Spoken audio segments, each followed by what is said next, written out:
AP.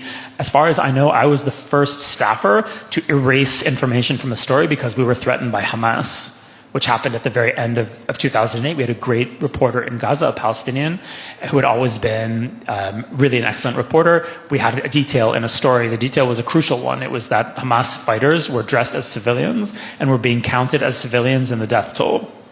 An important thing to know, that went out in an AP story. The reporter called me a few hours later. It was clear that someone had spoken to him. And he told me, I was on the desk in Jerusalem, so I was kind of writing the story from the main bureau in Jerusalem. And he said, Mati, you have to take that detail out of the story.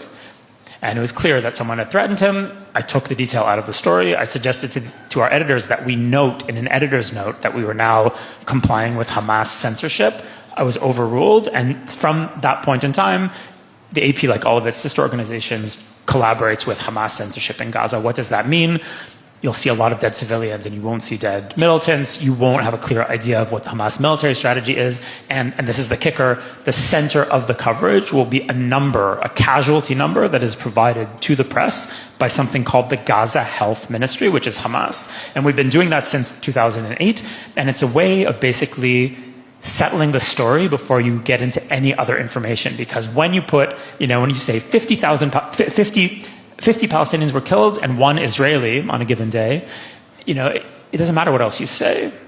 The numbers kind of tell their own story, and it's a way of kind of settling the story with something that sounds like a concrete statistic, and the statistic is being, given to us by one of the combatant sides. But because the reporters sympathize with that side, they're happy to play along. So since 2008, certainly since 2014, when we had another serious war in Gaza, the press has not been covering in Gaza. The press has been essentially an amplifier for one of the most poisonous ideologies on earth. Hamas has figured out how to make the press amplify its messaging rather than covering Hamas. There are no Western reporters in Gaza.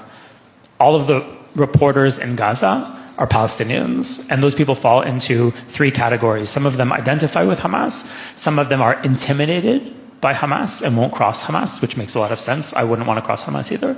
And the third category is people who actually belong to Hamas. That's where the information from Gaza is coming from. And if you're credulous, then of course you're going to get a story that makes Israel look pretty bad.